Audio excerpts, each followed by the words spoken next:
Members, I rise today to adjourn in memory of Raymond William Jaso, who was born on November 14th, 1965, and died this October 9th, 2018. He died in a traffic accident. He was hit by a car. And I'm really going to be sharing Billy's story. And Billy's story is a story that is unlike many of our stories here, where we adjourn in memory. Many times when we adjourn in a memory of somebody, they have accomplished much in their life. They have made us proud. They have family that wants to be there for a service or a funeral. But Billy's story is like that of thousands of Americans and across the world, somebody who doesn't fit that billing.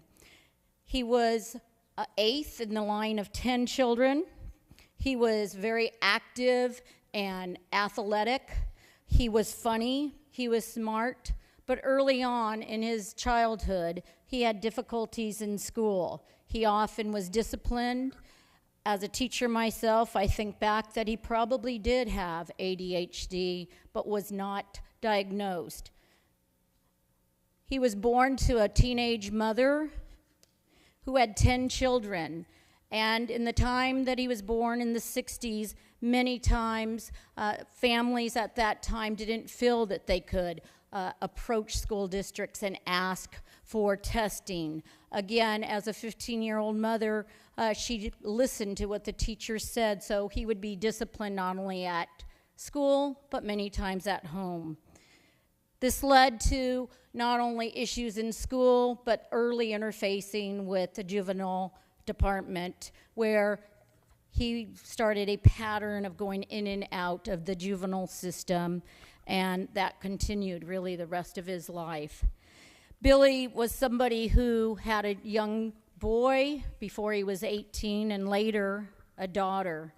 But because of his in and out with the juvenile system, and because of his addiction issues of alcohol, his life continued on a pattern of a downward spiral.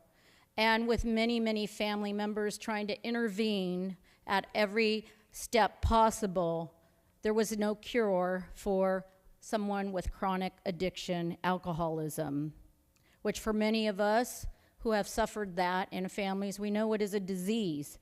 But what we see now is that we have people going in and out of our emergency rooms. We have people going in and out of perhaps some type of sober living, and yet they don't recover.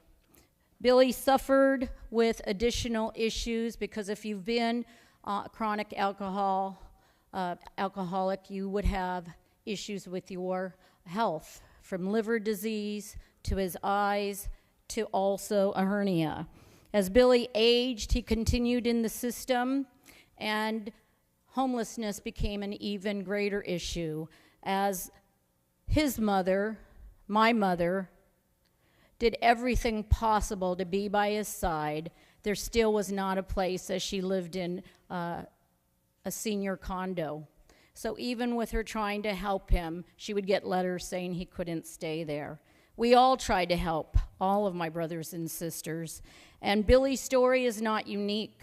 We see this every day on our streets. And my plea to us is to look at those people, to know their stories, to understand that we have to do more. And so as I stand on this floor beginning my third term, I can tell you I will continue to fight under the umbrella of mental health issues, homelessness issues, and I will not shrink when people say, well, we can't do anything else for them, or they don't belong here, or it costs too much. We have to deal with this as a state and as a country, because Billy's story is our story, it's your story, and it's my story. And I ask you to adjourn in memory of my brother Billy.